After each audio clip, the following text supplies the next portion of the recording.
오늘 이 아침 우리에게 주신 말씀은 시편 9편입니다. 7절에서 20절. 여호와께서 영원히 앉으시며 심판을 위하여 보좌를 준비하셨도다.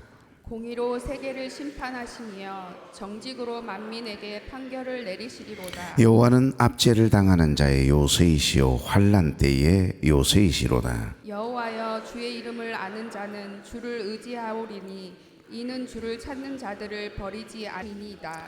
너희는 시온에 계신 여호와를 찬송하며 그의 행사를 백성 중에 선포할지어다.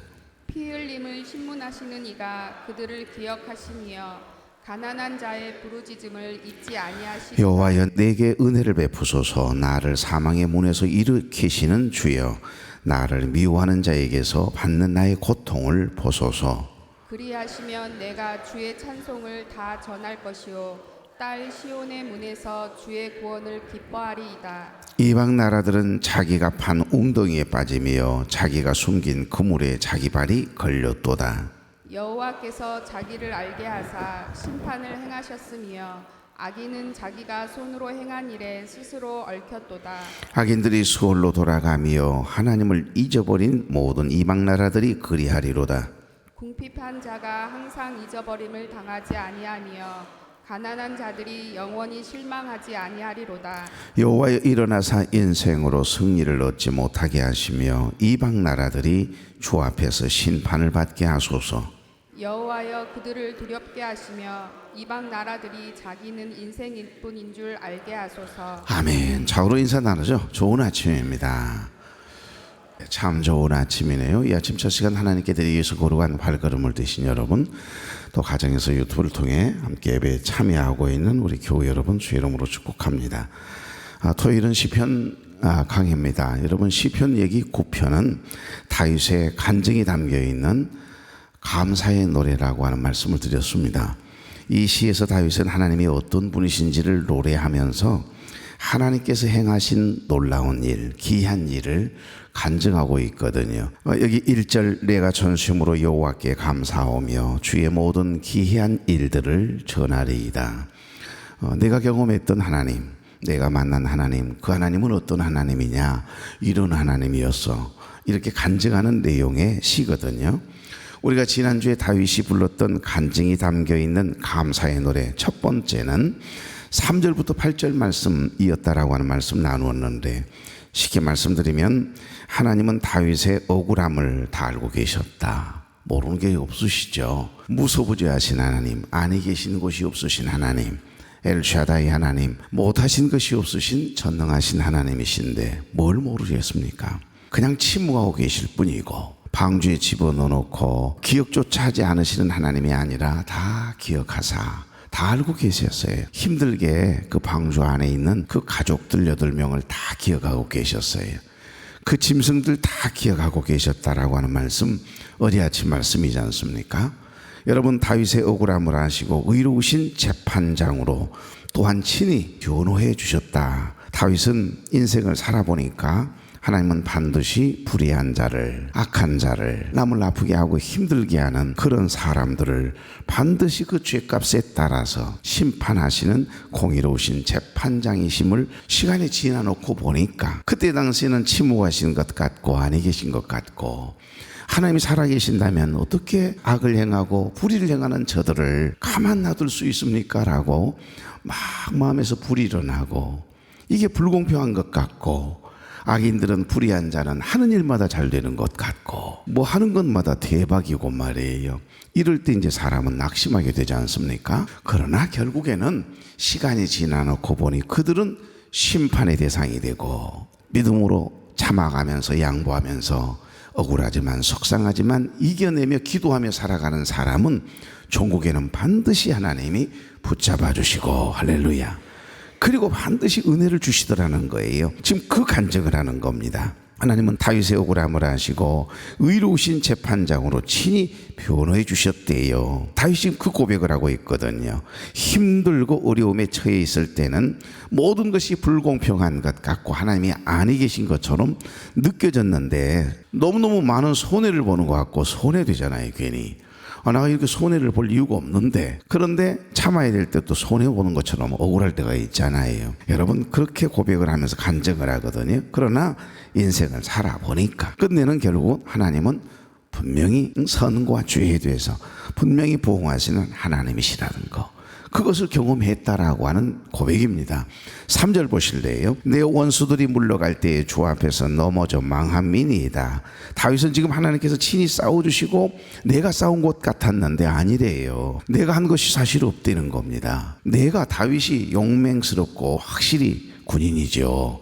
대단한 군인이에요. 보통 군인이 아니잖아요. 골리앗을 무너뜨려서 소년 때의 영웅이 됐으니까요. 그리고 전쟁터에 나아가면 진 적이 없다니까요. 하나님이 함께 하시니까 어디를 가든지 무엇을 하든지 이기게 하셨더라, 그러지 않습니까?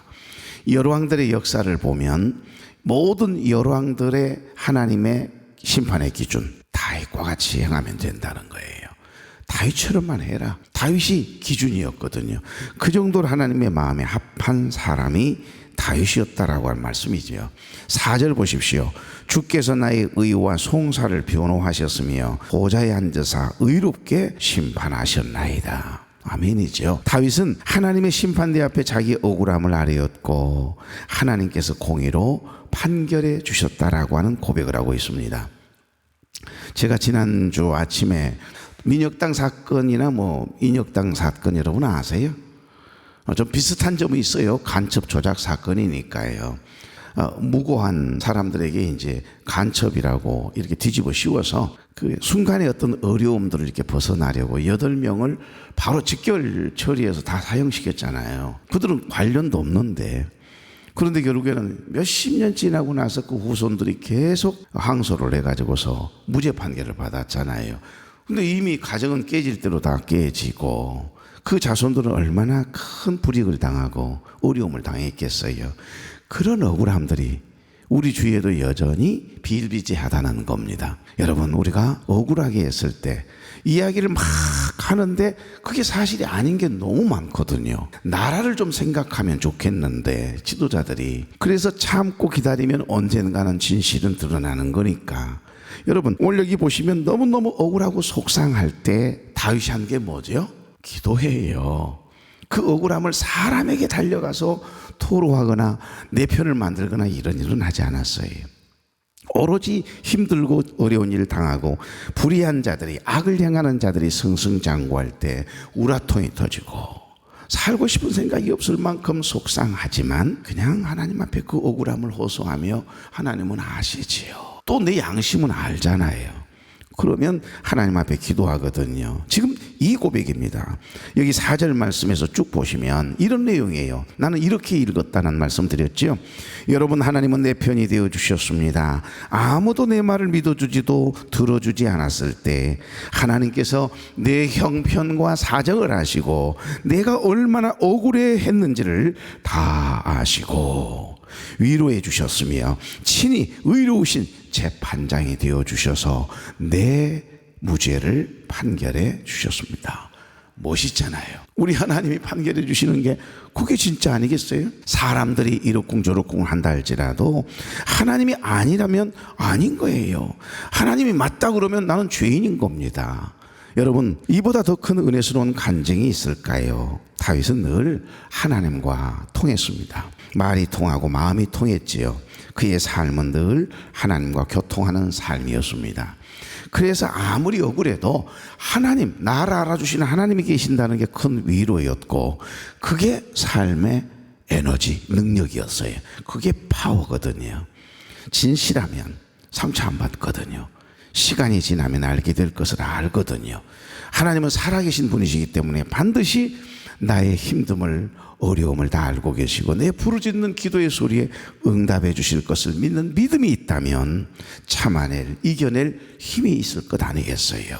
내가 원하는 대로 어떤 일들이 이루어지지 않는다고 그냥 씩씩거리다가 말고 교회고 뭐고 다 때려치겠다고 그러고 시험 들었다고 그러고 교회도 안 나와버리고 막 이래버리면 되겠어요? 그러면 안 되지요. 그건 믿음이 없어서 그러는 거지요. 그러니까 이 다윗의 삶은 늘 하나님과 연결되어 있는 삶, 친밀한 교제를 기도를 통해서, 소통하는 삶을 살았다 이 말입니다. 늘 다윗이 소통했던 하나님과의 관계가 유지되도록 소통했던 통했던 도구 두 가지를 이야기했는데 기억나시나요? 하나는 감사 곧 찬송이거든요. 이 감사는 찬송이니까 찬양이니까 하나님을 자랑하고 높이는 거니까 우리가 입만 열면 우리 교회를 자랑하고 우리 하나님을 자랑하고 그게 찬양이죠. 그것이 찬송이거든요. 그리고 힘들고 어려운 일이든 기쁜 일이든 하나님께 감사의 기도를 드리고 하나님 앞에 울부짖고 부르짖는 그 기도의 삶이 하나님과 이렇게 통하는 소통하는 귀한 소통의 도구였음을 우리는 알 수 있습니다. 그래서 여러분 다윗은 여기 3절부터 10절 말씀을 통해서 하나님을 찬송할 이유를 이야기한 다음에 백성들에게 하나님을 함께 찬송할 것을 권유하고 있는 내용이 나오거든요. 그게 첫 번째 간증이에요. 7절 8절 다 같이 여호와께서 영원히 앉으심이여 심판을 위하여 보좌를 준비하셨도다. 8절 공의로 세계를 심판하시며 정직으로 만민에게 판결을 내리시리로다. 아멘. 두 번째 가겠습니다. 다윗의 두 번째 간증은 9절부터 12절 말씀이거든요. 어떤 간증일까요? 하나님은 고난당하는 자의 요새이시다 이런 표현을 썼어요. 요새. 그러니까 하나님께서 주의 이름을 부르는 자, 주님을 의지하는 자 어때요? 버려요? 떠나요? 그런 적 없대요. 그래서 히브리서 기자는 히브리서 13장 5절 말씀에 돈을 사랑치 말고 주의 하나님을 사랑하라. 주님 나 떠나지 아니하시고 주님 나 버리지 아니하시리라. 6절에 보면 주는 나를 돕는 자시니 왜 사람이 하는 일에 두려워하느냐 그러세요. 주님을 의지하는 사람, 주의 이름을 부르는 사람, 우리 하나님은 결코 버리거나 떠나지 않으십니다. 자, 9절 다 같이 시작. 여호와는 압제를 당하는 자의 요새이시요 환난 때의 요새이시로다. 아멘. 하나님은 우리의 피난처가 되시며 환난 중에 우리의 힘과 도움이시라. 너희는 가만히 있어 주가 하나님 되말지어다. 열방과 세계 가운데 주가 높임을 받으리라. 이게 요새입니다. 요새란 단어의 뜻의 원어적 의미는 높임을 받는다, 높인다 그런 뜻이더라고요. 그러니까 이 찬양의 내용은 뭐예요? 너는 가만히 있어. 내가 어떻게 하는가 너 지켜만 봐. 구원을 보게 될 거야. 내가 어떻게 너와 함께 해서 너를 높여주는지, 너를 다시 일으켜 세워주는지 너 분명히 보게 될 거야. 그런 내용이거든요. 그러니까 다윗은 이런 경험들이 많아요. 그래서 힘들고 어려운 일이 생기면 사람을 의지하거나 세상의 방벽, 힘 있는 권력자를 향해서 사람들에게 도움을 요청하는 것이 아니라 전능하신 하나님께 엎드린 줄로 믿습니다. 그러니까 여기에서 이 요새란 단어의 원어적 의미는 높은 곳이라고 하는 뜻이 있더라고요. 그러니까 다윗은 두 번째 간증에서 이렇게 개인적인 구원을 넘어서 우리 온 이 나라, 이 공동체적인 고백을 하고 있습니다. 억울한 일을 당하고 짓눌리는 자들에게 하나님은 뭐다? 안전한 피난처가 되신다라고 지금 노래하고 있는 겁니다. 선포하고 있는 거예요. 여러분, 예수님을 믿는 그리스도인은, 예수 믿는 우리는요, 환난이 없음을 자랑하는 사람들이 아니라 사실은 환난 중에도 피할 곳이 있음을 고백하는 사람들이어야 하는 줄로 믿습니다. 그래서 하나님께서는 항상 하나님을 사랑하는 자, 곧 그의 뜻대로 부르심을 입은 자들에게는 모든 것이 합력하여 선을 이루게 하신다. 하물며 시험 당할 쯤에 피할 길을 주시고 이길 힘을 주시고 감당할 능력까지 주시잖아요. 그래서 다윗은 환난 중에 피난처가 되시는 하나님이심을 간증하고 있습니다. 여러분 중에 혹여 억울한 일을 만난 분이 계십니까? 남에게 고백할 수 없는 큰 인생의 무거운 짐, 설명할 수 없는 어떤 고통 가운데, 근심 가운데 계신 분이 이 자리에 혹여 계십니까? 하나님은 우리의 모든 삶을 다 보고 또 다 듣고 다 알고 계세요. 낙심하지 마십시오. 피난처 대신 우리 하나님께 피하십시오. 다윗처럼 간증이 담겨있는 감사의 노래가 저와 여러분의 삶의 노래가 될 줄로 믿습니다. 자, 마지막 세 번째, 여기 세 번째 간증은 18절부터 20절까지거든요. 하나님께서 가난한 자들의 부르짖음을 어떤다요? 잊지 않으신대요. 궁핍한 자를 잊지 않으신대요. 반드시 구원하시다라고 하는 간증을 하고 있습니다. 다윗이 하나님과 통했던 또 하나의 도구가 나옵니다. 그게 기도라고 하는 내용이 여기 세 번째 간증에 나와요. 11절부터 20절은요, 하나님의 도우심을 구하는 기도가 계속 이어지고 있거든요. 자, 11절. 너희는 시온에 계신 여호와를 찬송하며 그의 행사를 백성 중에 선포할지어다. 14절. 그리하시면 내가 주의 찬송을 다 전할 것이요 딸 시온의 문에서, 이 딸 시온의 문은 여기 시온의 문 말이에요. 생명의 문이란 뜻이거든요. 생명의 문에서 주의 구원을 기뻐하리이다. 그럽니다. 다윗이 감사함으로 하나님을 찬송하며 지금 주의 이름을 높이고 있습니다. 선포하고 있습니다. 여러분 11절 말씀 한번 다시 볼래요? 다시 한번 시작. 너희는 시온에 계신 여호와를 찬송하며 행사를 백성 중에 선포할지어다. 아멘. 두 단어가 나오죠. 찬송하며 선포하고. 여러분 여기 찬송하고는 모든 것이 하나님의 은혜입니다. 하나님 감사합니다 하면서 모든 영광을 누구에게? 하나님께 돌린다라고 하는 것을 이야기한다면, 이 찬송하고라고 하는 단어의 의미는, 선포한다라고 하는 의미는 어떤 의미가 있을까요? 내가 만난 이 하나님을 다른 사람에게 증언하는 거예요. 내 삶을 통해서도 내 믿음을 삶으로 증언하는 삶을 살아야 하지만 그것이 선포의 삶이에요. 또 하나는 내 입술을 통해서 때를 얻든지 못 얻든지 하나님을 높이고 하나님을 자랑하는 것, 그것이 선포라고 하는 겁니다. 여러분 일평생 동안 우리가 어디에서 어떤 상황에 놓인다 할지라도, 하물며 원치 않는 어려움을 만났다 할지라도, 큰 상심된 일들 속에서도 눈물 흘리면서도 너무 힘이 드는데, 너무 억울한데도, 그럼에도 불구하고 하나님께 감사하다고, 하나님의 은혜라고 고백해 보십시오. 그것이 찬송하며 선포하는 삶이에요. 이것을 위해서 다윗은 늘 뭐 했다는 겁니다. 뭐 했다는 거예요? 기도했다는 거예요. 늘 하나님 앞에 엎드려 기도했더니 찬송하며 선포하며 살아가는 삶이 되도록 하나님이 마음을 붙잡아 주셨다는 거 아닙니까? 그 간증입니다. 그래서 여러분 다윗은 기도로 하나님과 늘 소통한 거예요. 왜? 기도가 삶의 능력인 걸 알아요. 그리고 힘들고 어려운 중에도 기도가 나를 다시 일으켜 세우시는 그 능력, 힘이라고 하는 걸 알거든요. 다윗이 하나님과 늘 소통했던 도구가 감사 곧 찬송이었고, 또 하나는 기도였다는 말씀을 드렸지 않습니까? 스펄전 목사님이 이런 말을 했습니다. 기도의 사닥다리는 짧아도 땅에서 하늘에 닿는다, 그런 표현을 썼어요.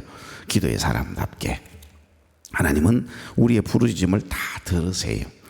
작은 신음에도 응답하시는 하나님이세요. 이것을 너무너무 잘 알고 있었던, 이것을 깨달은 다윗의 시가 바로 시편 9편이라 이 말입니다. 다시 한번 여기 18절부터 20절 시작. 궁핍한 자가 항상 잊어버림을 당하지 아니하며 가난한 자들이 영원히 실망하지 아니하리로다. 19절. 여호와여 일어나사 인생으로 승리를 얻지 못하게 하시며 이방 나라들이 주 앞에서 심판을 20절. 받게 하소서. 여호와여 그들을 두렵게 하시며 이방 나라들이 자기는 인생일 뿐인 줄 알게 하소서. 아멘. 지금 다윗은 악인들을 벌하시고 압제당하는 자들을 변호하시는 의로우신 하나님이시라고 지금 하나님을 찬송하며 선포하고 있는 겁니다. 간증하고 있는 거예요. 하나님은 왜 이토록 다윗을 사랑하셨을까? 왜 많고 많은 사람들 중에 하나님은 그 목동 출신의 다윗을 하나님께서, 여러분 이세의 아들 중에 잘나고 똑똑한 아이들이 얼마나 많았는데요. 아버지도 형제들도 다윗은 임금감이 아니라고 생각했어요. 그래서 그 유명한 말씀을 하시죠. 사무엘 선지자에게 하나님께서 나는 외모를 보는 것이 아니라 그 사람의 마음의 중심을 본다라고 말씀하잖아요. 저와 여러분의 마음의 중심이 늘 하나님께 가 있기를 바랍니다. 그러면 하나님께 쓰임 받을 수밖에요. 하나님이 왜 이렇게 다윗에게 목을 맸는지를 알 수 있는 대목이거든요. 그러니까 하나님은 왜 이토록 다윗을 사랑하셨고 왜 그렇게 다윗을 포기하지 못하시고 늘 동행해 주셨을까? 그 이유는 시편 9편을 자세히 묵상해 보면 아주 분명합니다. 다윗은 억울할 때마다 사람을 찾아가거나 세상의 방백이나 권세자들을 찾아가지 않습니다. 하나님을 찾았다는 거지요. 그리고 늘 엎드려 기도한 겁니다. 그리고 간증이 담겨있는 감사의 노래를 아주 당당하게 정말 마음을 다해서 부르고 짓고, 백성들로 하여금 하물며 이것은 죄다, 잘못됐다라고 생각하며 자기의 허물이라도 덮는 것이 아니라, 내가 이런 사람이었습니다, 내가 이런 죄를 지었습니다, 나는 여러분보다도 더 더러운 놈입니다, 쉽게 말하면. 그러면서 다시는 여러분 나처럼 그렇게 넘어지거나 죄를 짓지 마십시오 하면서 회중집에다가 기록하라고 해서 그걸 노래로 만들어서 백성들로 하여금 부르게 했겠어요. 과연 이럴 만한 영성을 가진 사람이 있을까 할 만큼. 자, 다 같이 2절. 내가 주를 기뻐하고 즐거워하며 지존하신 주의 이름을 찬송하리니. 11절. 너희는 시온에 계신 여호와를 찬송하며 그의 행사를 백성 중에 선포할지어다. 아멘. 다윗의 고백과 삶의 간증이, 찬송과 선포함이 저와 여러분의 겉될 수 있기를 소망합니다.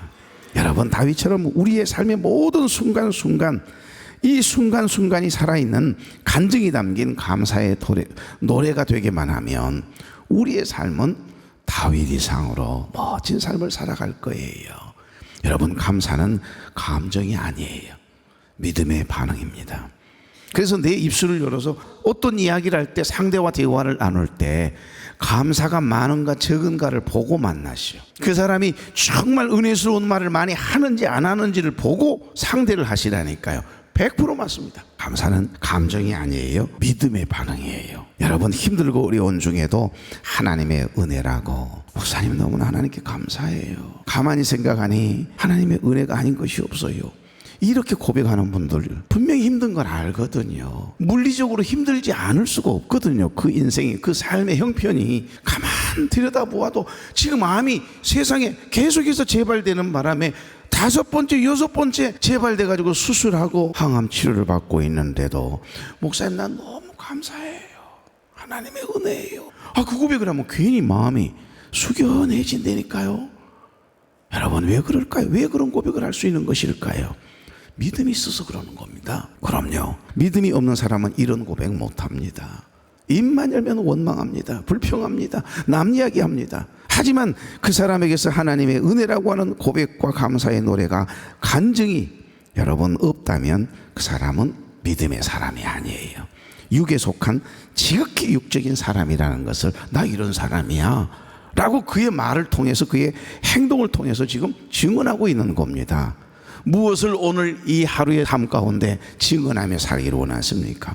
간증이 담겨있는 감사의 노래가 다윗의 삶이었거든요. 그러니 하나님이 기뻐하실 수밖에요.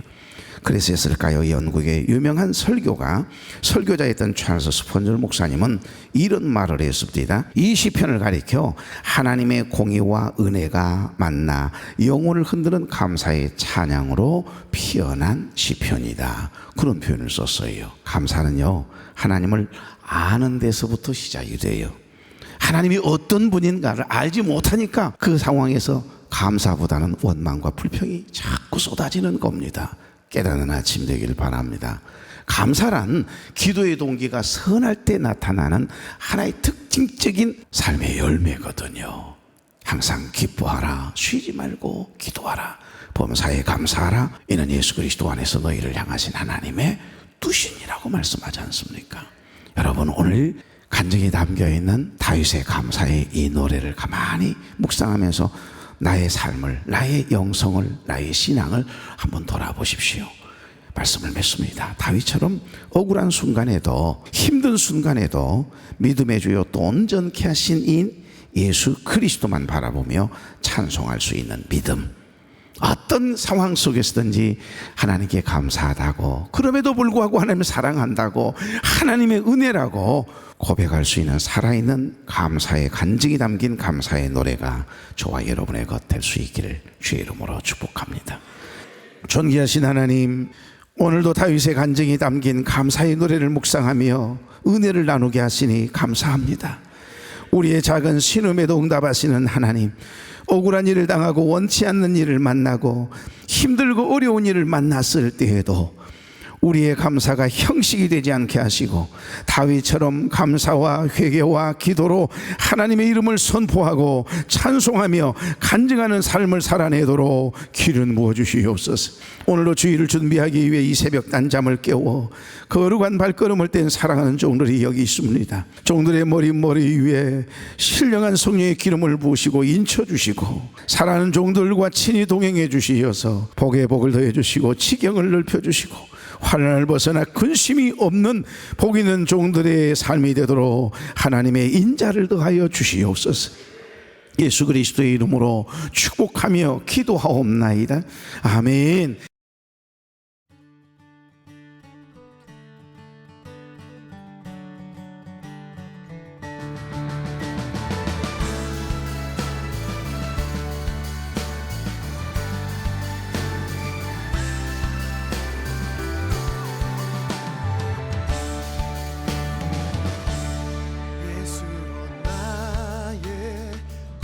삼고 성령과 비로소 거듭나니 이 세상에서 내 영혼이 하늘의 영광 누리도다.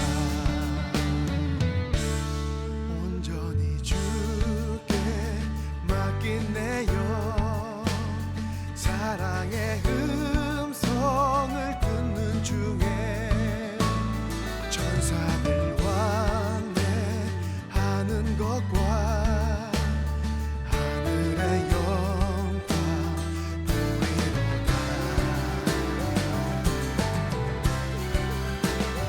이것이 나의 간증이요 이것이 나의 찬송일세. 나 사는 동안 끊임없이 구주를 찬송하리로다.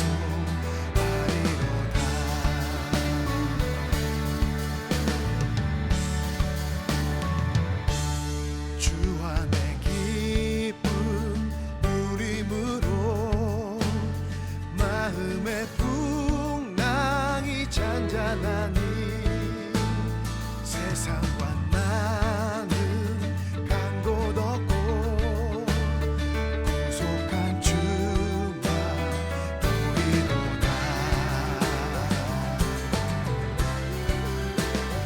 이것이 나의 간증이요 이것이 나의 찬송일세. 나 사는 동안 끊임없이 구주를 찬송하리로다. 이것이 나의 간증이요 이것이 나의 찬송일세. 나 사는 동안 끊임없이 구주를 찬송하리로다.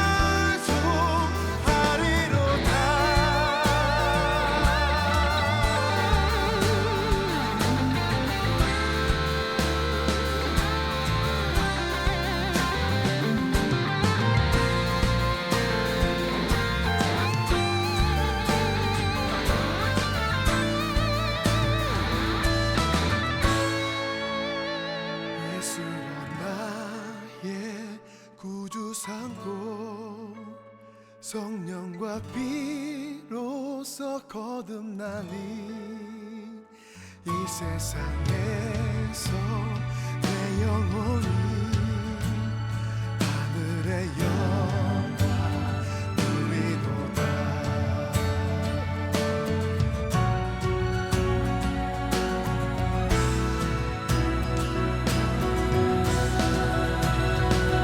이것이 나의 간증이요 이것이 나의 찬송일세. 나 사는 동안 끊임없이 구주를 찬송하리로다.